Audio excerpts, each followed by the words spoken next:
I'm Melanie Carter, 27 years old, a combat medic with the United States Army.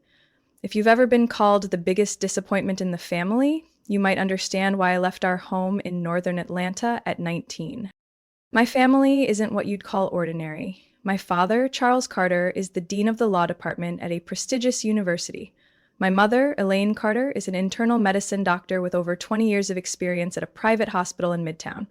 My younger brother, Tyler, is basically the flawless replica they designed, currently pursuing a PhD in finance at Stanford. In their eyes, a person's worth is measured by GPA, academic degrees, and how many professional conferences you're invited to speak at. I was different from the start, but they didn't call it personality. They called it deviation. I didn't like science camps, but they forced me to go. I loved running, climbing, and sitting for hours watching military documentaries, while my mother just wanted me to join the biology club to build a medical mindset early. My room didn't have periodic tables or anatomy charts like she hoped. Just a world map and a photo of my grandfather, who served in Vietnam. Back then, your grandfather joined the military because he couldn't afford college, my mother once said, her voice cold as steel. You have everything. Don't turn yourself into a disappointment. I tried to please them, enrolled at a state university like they wanted, majored in biochemistry, prepped for med school. But every day there felt like wearing a shirt that didn't fit, suffocating, stiff, and completely wrong. At a campus career fair, I met a female sergeant from the Army's medical recruitment team. She spoke about treating trauma under fire, those moments where life and death hang by a thread, and a kind of value no academic credential could measure. Every word hit like a drumbeat in my chest. That night, I didn't sleep. 2 weeks later, I filed withdrawal papers and enlisted. The dinner, when I told them, is burned into memory. My father slammed his wineglass onto the table so hard it cracked. The military? You're joking, right? My mother set down her fork and knife like they'd suddenly turned filthy. Melanie, have you lost your direction? With your grades, you could get into any med program. Why would you choose that manual labor nonsense? I sat up straight, trying to keep my voice steady. I want to be a combat medic. I want to work in the real world, help people on the ground.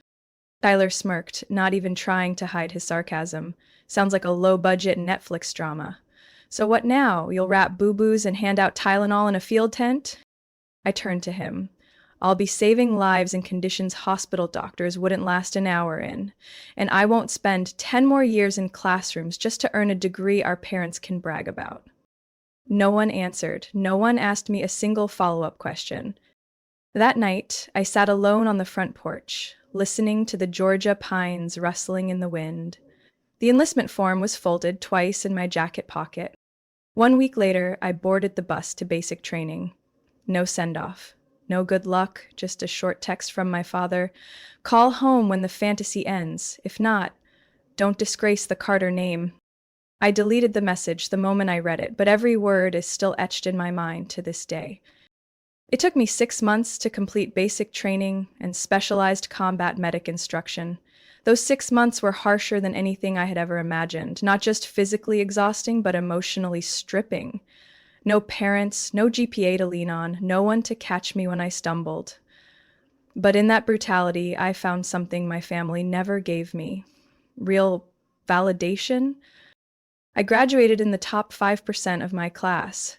At the ceremony, Captain Herrera, the same one who had once yelled at me until I cried that first week, shook my hand, looked me dead in the eye, and said, "Carter, you're one of the few people I'd trust with my life if I got shot. That's not something I say lightly." I sent a photo of my graduation, clean uniform, polished boots, ribbons gleaming on my chest, to my mother via email. I added one line, "I did it." Her reply came around midnight. 2 short sentences. "The outfit looks a bit stiff. When are you applying to med school again?" I gave a dry laugh, turned off my phone, and went back to the barracks. That moment made it clear. Chasing their approval would always be a losing battle. A year later, I was assigned to Fort Campbell, Kentucky. I became the frontline medic for the 1/8th Infantry Battalion. As the only woman in the medical unit, I was met with doubts. But after a few months, I proved myself. Until they called my name first, whenever things spun out of control. I was promoted to sergeant after just 8 months, nearly a full year ahead of schedule. That Thanksgiving, I returned home for the first time. I stood on the familiar white porch in East Atlanta, dressed in full uniform, medals arranged precisely. Tyler opened the door. He glanced me up and down, then said with a smirk, "Oh, this cosplay's new." Inside, no one seemed surprised. No compliments, no hugs, not a single look of pride. My mother was carving the turkey in the kitchen, wearing an apron printed with a medical trophy. She glanced over, then turned back. "You're just in time. The turkey's almost done. Set the table, will you?" Dinner unfolded like every other family gathering. Talk about my mother's latest research, Tyler's scholarships, and how my father was prepping to speak at an international law conference in Geneva. I was invisible. Any time I tried to speak about a complex field case I handled or a soldier I helped save after an explosion, my father redirected the conversation. "Melanie," he said, setting down his wine glass, "we're discussing things of global significance, not bandaging people in a tent." I set my fork down. "Did you know? I once had to hold back arterial bleeding with my bare hands while under fire, waiting nearly 15 minutes for a rescue chopper," I said, my voice even, though my throat burned. "Did you know I once used a pen to perform a field tracheotomy because there was no equipment?" The table fell silent. Tyler chuckled. "Someone's been reading too many war novels." My mother shook her head, voice quiet but sharp. "We just don't want you risking your life for a role that has no proper ending." I stood up. "This isn't a role. This is real life. And every time I come back here, I have to ask myself why I even bother sitting at a table with people who refuse to understand." I walked out amid clinking silverware and averted eyes. That night, I got a message from a soldier I once treated. "Arter, my son just learned to read." Yesterday he read aloud the letter I wrote him from the hospital bed. "If it weren't for you, I wouldn't have been there to hear it. Thank you." I stared at that message, my chest tight. No one in my family would ever write me something like that. But maybe I no longer needed them to prove I was worthy. I deleted the old note in my phone. One day, they'll be proud. I replaced it with a new line. One day, I'll stop waiting. I was deployed to Iraq at the end of April, in heat so fierce it felt like it could roast anything that had survived the dust storms. Forward Operating Base Jackson, in Al-Anbar, was where I first touched down, a place where the air was thick with gunpowder and sporadic explosions played like background music each day. I was part of the Delta 6 Frontline medical unit, working directly with infantry troops on rapid response and high-risk reconnaissance missions. On the fourth day, we were escorting Bravo platoon to resupply an outpost near Fallujah when the convoy was ambushed. An improvised explosive device, hidden by the roadside, detonated under the lead Humvee, launching it like an empty can before it crashed down in a cloud of dirt. No one had time to react. "Vehicle 1 is severely hit," someone shouted over the chaotic radio. I grabbed my med pack and bolted out of the truck before I even thought to duck. Sergeant Chavez was pinned beneath the cabin, his left leg nearly severed. Blood was spraying with such force it splattered across my face. I clamped down on his femoral artery with my bare hands, using every ounce of strength to stop the pressure. "Corder, are you out of your mind? There's still incoming fire!" Corporal Beck shouted from behind a sandbag wall, but I didn't stop. My hands trembled from the strain, but my mind was eerily calm. "I need a level 3 trauma bandage, now!" I shouted, my voice commanding. Beck tossed it to me, and I wrapped Chavez's thigh tight, tying it off and injecting morphine into his abdomen. He screamed in pain before slipping unconscious. That's when machine gun fire erupted from a rooftop nearby. Lieutenant Jenkins ordered a tactical withdrawal, but I stayed with Chavez. "No one dies in my hands," I whispered, as if making a vow. It took nearly 25 minutes for the medevac chopper to arrive. I kept Chavez alive minute by minute, checking his pulse, his breathing, adjusting his position to keep blood flow steady. At one point, when he stopped breathing from shock, I used a cut piece of metal straw from a mess kit to open his airway. When the medevac finally landed, I hoisted Chavez onto my back like a sack of sand and dragged him across 30 meters of open terrain under fire to get him aboard. I collapsed onto the floor of the helicopter, covered in dirt, blood, sweat, and gunpowder. "What's your name?" the flight medic asked, strapping me in. "Sergeant Melanie Carter," I rasped. "And that man doesn't die. Not today." 3 weeks later, I received an email from Chavez's wife. "Sergeant Carter, the doctor said my husband survived because of an angel who wouldn't quit on the battlefield. Thank you. Thank you for not leaving him behind." I read that letter dozens of times in my tin-roofed room at base. I kept it beside the photo of my grandfather, Sergeant Raymond Carter, who once saved his comrades in Hue, just like I had now. When Lieutenant Jenkins nominated me for a Bronze Star for that day's actions, I declined the ceremony. I didn't need to be honored in front of cameras. The only person I wanted to see my worth had never once asked what I did out there in the desert. Still, life on the front line didn't leave much room for reflection. Every siren, every wide-eyed, wounded soldier pulled me right back into the version of myself I believed I was meant to be. Not Melanie Carter, the family failure, but the soldier others could trust to come back for them, even if it meant walking into hell. At a unit meeting in late August, Captain Herrera, now our regional medical chief, made an announcement that caught me off guard. "Sergeant Carter, people like you are why we're still standing. They may not know who you are back home, but we do. And here, you're not living in anyone's shadow." I stood up, saying nothing, but inside I knew I had taken another step, away from being the daughter they once saw as broken, and toward the woman I knew I was always meant to become. In December, the skies over Iraq were pitch black, the temperature dropping so low that every breath turned into mist. I was cleaning up the field medical station when Captain Ramos called me to his office. He didn't say much, just handed me a sealed red envelope and nodded. Inside was an urgent deployment order, stamped classified at the top of each page. I was assigned to accompany a special operations team from Delta Strategic Combat Unit Task Force Viper on a hostage rescue mission near the Hamrin Mountains, close to the Syrian border. The mission was to last no more than 72 hours. I was the only nurse assigned. The chopper took off at 2:45 a.m. There were 12 of us on board, all wearing camo face masks with no name tags. I only knew the commanding officer was Major Cole, and the field comms officer was Sergeant Zach Brooks. He had fought in Kandahar. We carried enough ammo for 36 hours, minimal medical supplies, and a mobile satellite transmitter to send out coordinates. Midnight, the helicopter swerved violently, hit by sniper fire from an unknown ridge. The first blast tore off the tail, sending the aircraft spinning and crashing down. The cabin rocked like it was being bombed.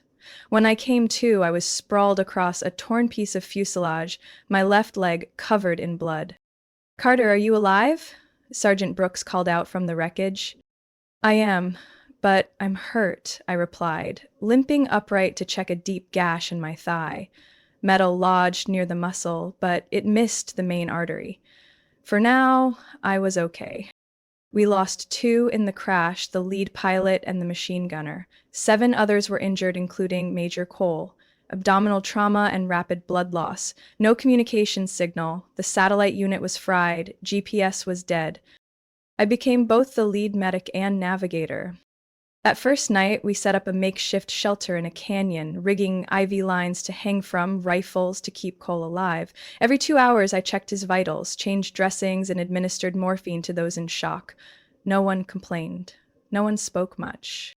The next day, we had to move. Recon reported local militants sweeping the area, no way back. The only option was to climb the rocky western ridge carrying the wounded. I proposed splitting into 2 groups. One to create a diversion, the other to move through the rocks in search of a signal point. Everyone agreed. I stayed behind with Cole and 2 other injured soldiers carrying the backup transmitter. By the afternoon of day 2, light rain began to fall. Cole was delirious, his heartbeat dropping fast.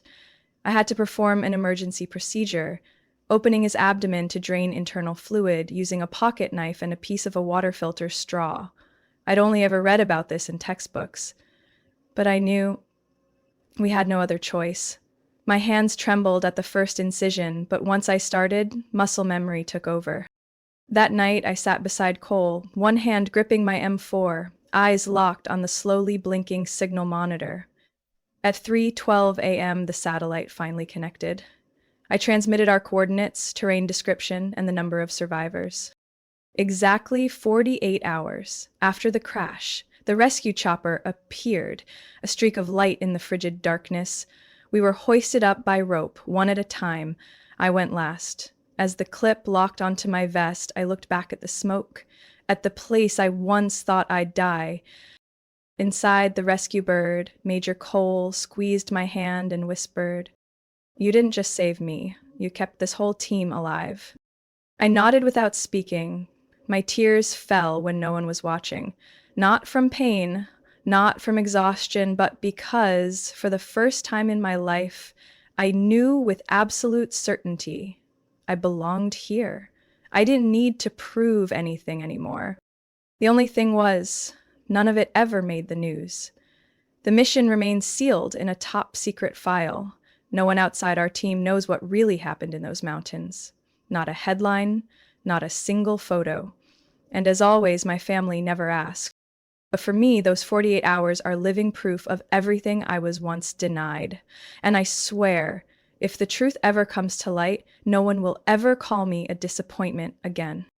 I woke up in a hospital bed at the recovery unit in Landstuhl, Germany, with 2 IV lines in my arms and my left leg wrapped from thigh to ankle.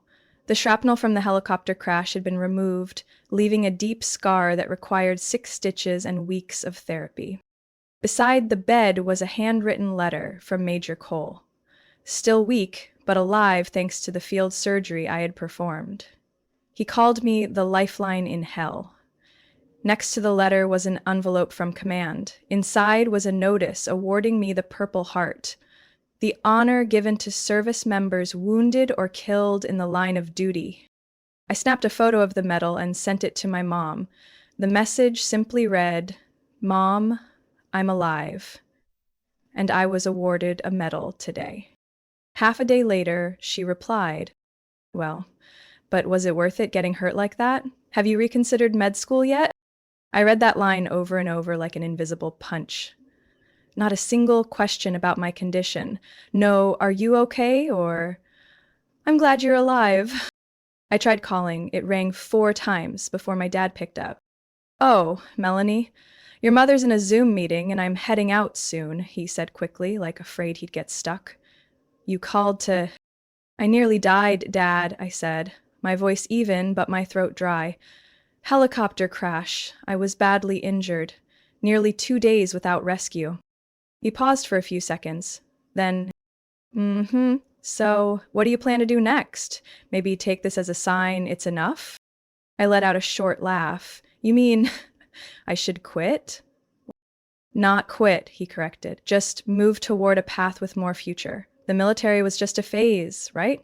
You could use this experience to write a great med school essay." I hung up. No, goodbye. That night, in the hospital room, I sat still for hours, just staring at my phone screen. The only message from Tyler, my younger brother, was a link to a financial magazine article naming him in the top 40 under 40. No caption, no question if I lived or died. I leaned back on the bed and closed my eyes. The room felt like it had drifted away from the real world. The next day, a nurse told me someone from command wanted to see me. I nodded, thinking it was the award officer, but when the door opened, it was a familiar face. Sergeant Monica Vance, a fellow medic who'd worked with me on a critical injury case in Mosul. She hugged me so tightly it stung the stitches on my side. "I thought you were dead." When we heard about the chopper going down, our whole unit went quiet. But then they told us. Melanie Carter dragged wounded soldiers with one leg, stopping bleeding while shooting back. "You kept the whole team alive. You did the impossible."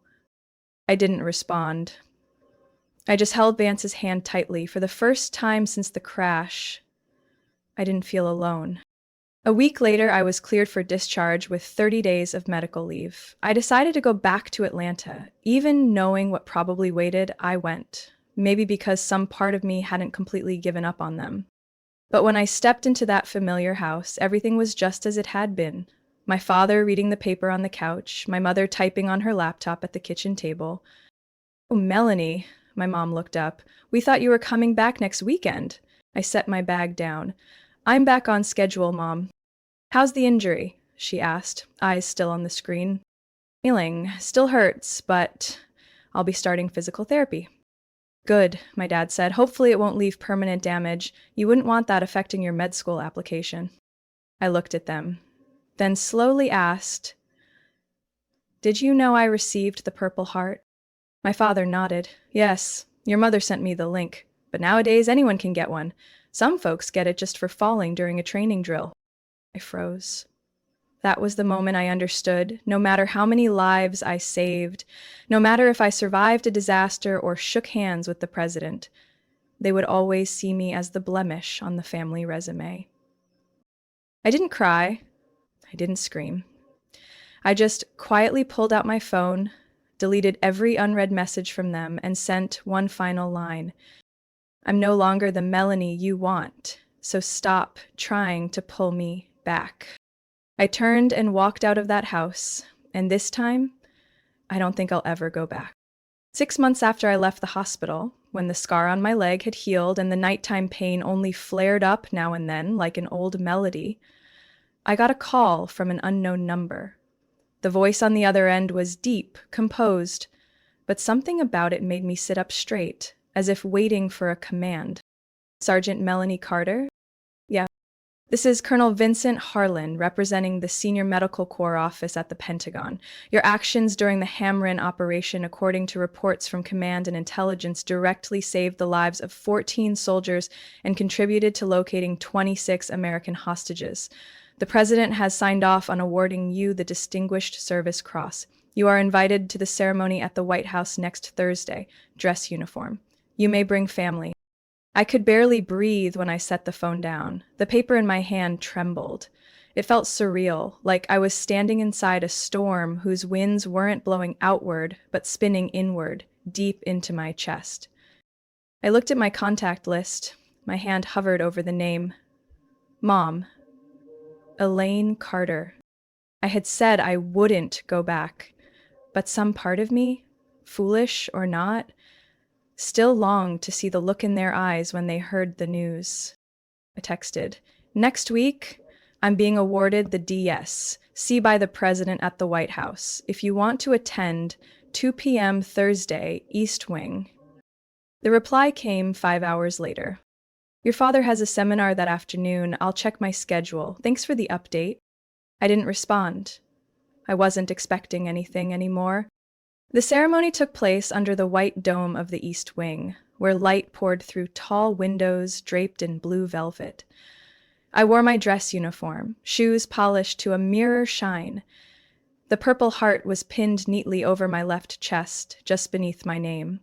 Carter, M. 3 other soldiers stood beside me, all from special units, all previously wounded, all having done things most people would never believe. Each of them carried in their eyes a story too complex for words. As the announcer began to read, I heard my name.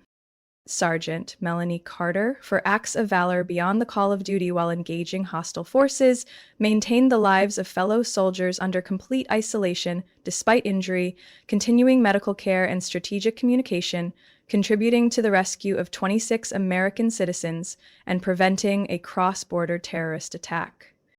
I stepped forward as called. The president waited at center stage. He reached out, pinned the medal to my chest, then shook my hand firmly.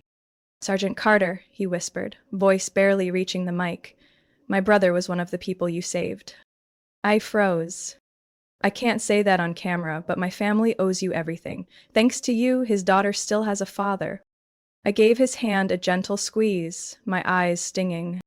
"Sir, I was just doing my job. There are people who do their jobs, and then there are people like you. who turned duty into something no one thought possible. When I turned back toward the guest seats, I saw my parents, fifth row, dressed as formally as ever, but for the first time without their usual air of pride. My mother was crying. My father had his head bowed, though I couldn't tell if it was shame or shock. After the ceremony, as I spoke with the vice chair of the Military Medical Board about tactical emergency training initiatives, my father approached. "Melanie," he said, his voice lower than I ever remembered. I didn't know what you went through." I looked at him. "You never asked." He nodded, eyes cast down. I was wrong. For a long time. My mother stepped closer, her eyes still red. "You almost died. And I couldn't take it. When they told me the details, the crash, the IVs, the skin grafts you had to perform, I met her gaze. You used to think I was just playing soldier in some game." "I know," she choked. "And I was wrong. We were wrong." I didn't reply. Not because I wasn't moved, but because I wasn't ready to forgive. That evening, I didn't leave the White House with them. I went to O'Malley's near the Pentagon, where my old team was waiting. The waitress placed a glass of bourbon and the morning paper on the table in front of me. A photo of me receiving the medal took up the entire front page. The headline read, "Med School Dropout Turns Frontline Hero." I laughed. A dream? No. This was the real path, and finally, the world knew I had chosen right. 3 weeks after the ceremony at the White House, I got an unexpected call from my father. This time, he didn't start with curt questions or cold remarks like he usually did. "Melanie, if you're not busy, I'd like to visit where you work." I was stunned. I was at Walter Reed, the National Military Medical Center, where I had just been reassigned to help with the recovery program for wounded soldiers. My new role was both clinical instructor and medical coordinator for post-trauma patients, a job that blended academic work with hard-earned field skills. "I want to understand more about what you chose," he hesitated. "If you're willing to show me." I was silent for a moment. Then I said yes. That Saturday morning, he showed up on time, wearing a light blue shirt and a gray jacket. No laptop, no paperwork. Just the cautious eyes of someone stepping into unfamiliar territory. I took him through the treatment wards. When we entered the rehab area, where a young soldier was practicing walking on a prosthetic leg, stitches still visible on his arm, my father fell silent. I saw him flinch slightly when a veteran missing an arm raised his remaining hand to salute me with a grateful look. When I stopped at the training room and introduced the tactical first aid simulation on a mock wound model, he didn't interrupt. No lectures, no judgments, just quiet attention. "Couldn't have imagined," he said softly. "You had to do all of this out there?" "And more than that," I nodded. "No machines, no such thing as try again if it goes wrong the first time." That lunch? He didn't say much, but as we said goodbye, he placed his hand on my shoulder, gently, for the first time since I was in high school. "I'm proud of you, Melanie." His voice was rough. I just regret it took me so many years to see what's been clear all along. That evening, my mother called. She didn't mention my father's visit. She just asked, quietly, "Are you eating properly? What have you been enjoying lately?" I was caught off guard.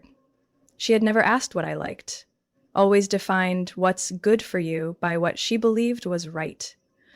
I answered offhandedly, "Creamy mushroom pasta and almond cookies." A week later, a package arrived from Atlanta. Inside were 3 boxes of imported pasta, handmade Alfredo sauce from a gourmet shop my mom used to hate for being too fatty, and 2 carefully packed bags of crispy almond cookies.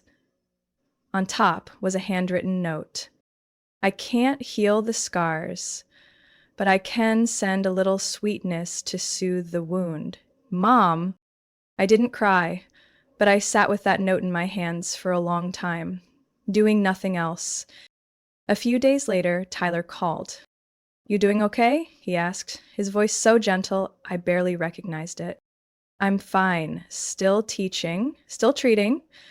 You said before, Soldiers recovering from trauma sometimes need legal help, right? I raised an eyebrow. Yeah? A lot of paperwork, compensation, discharge procedures. We barely have time to handle it all. Send me a few cases, Tyler said quickly. My firm allows pro bono work each quarter.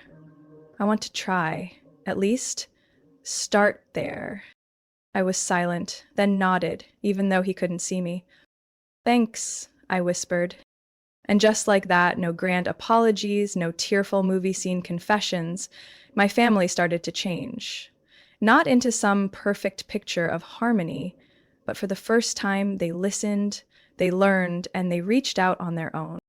That Christmas dinner, I didn't go back to Atlanta, but I received a photo of my parents having dinner with 3 veterans at a local church.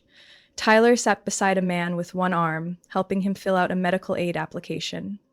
My mom was smiling, her eyes no longer cold like a clinic light. The message from my father had just 4 words. We are relearning everything. And I knew that journey, slow, late as it was, had finally begun. I walked into Lecture Hall 3 at the Military Medical Training Center in Fort Sam Houston, San Antonio, carrying a bag with wound models and a personal emergency kit. In front of me sat nearly 40 young trainees, most barely over 20, a few who had never been away from home for more than a week.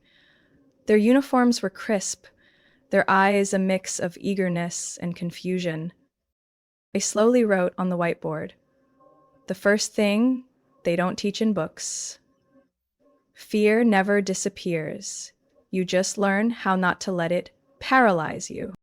No one laughed.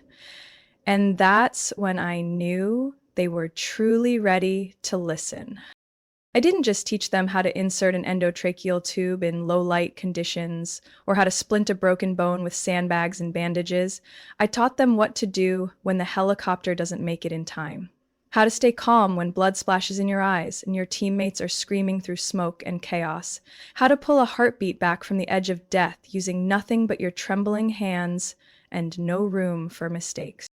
Every time I shared a clinical case from the battlefield, the room went completely silent. Not because I was some kind of hero, but because they knew I had stood exactly where they were about to go. One afternoon, near the end of the course, a young sergeant named Claire Daniels came up to me after class. "Sergeant Carter," she said, her voice shaking, but her gaze steady. "I almost dropped out halfway through, but then I heard about you, about what you did in Hamron. I never thought I was strong enough to do anything like that, but now I know. If a woman from Atlanta, dismissed by her own family, could still make it, then I'm not backing down either." I didn't offer a cliché response. I simply nodded and placed my hand on her shoulder. A light touch, but I knew it would stay with her. Just like Major Cole's hand on mine the day he survived and returned. My relationship with my family never went back to what it was, but maybe it didn't need to. We learned to talk instead of argue. I visited during the holidays, but held firm boundaries. I no longer tried to make them proud. I shared when I wanted to, not for applause, but because I knew the value of what I did no longer depended on anyone's approval. One evening in April, my father attended a military medical conference where I was the keynote speaker. After the talk, he lingered in the back of the room, silent. When everyone else had left, he walked up, still holding his notepad. "Melanie," he began, for the first time, not calling me my daughter, but using my name like I was a person in my own right. I just heard an exceptional lecture from someone I should have been listening to all along. I smiled, but I didn't respond, because recognition no longer defined me. It was just a bonus, never more important than the journey I'd taken to get here. That night, I went home, opened the small cabinet in my room, and pulled out something still covered in a thin layer of dust, a photo of my grandfather in his wartime uniform. I placed it on the shelf beside my medals and the artificial heart model I used for teaching. Between the scar on my leg and the scar in my chest, I realized something. I didn't need to be forgiven. I just needed to be understood. And now, I wasn't only healing others. I had also healed myself. Not by going back, but by choosing to live as the person I had become. The next day, I stood in class watching the new recruits practice IV placement under simulated conditions.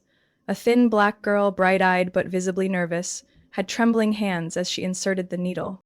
I stepped closer. Not raising my voice, just gently said, "It's okay. I used to shake just like that. The difference is, I didn't give up." She looked up, her eyes sparkled, and I realized my journey didn't end with the medal. It was only beginning. In every moment I passed strength to those coming after, because now I no longer live for recognition. I live to make a difference. And that no one can take away.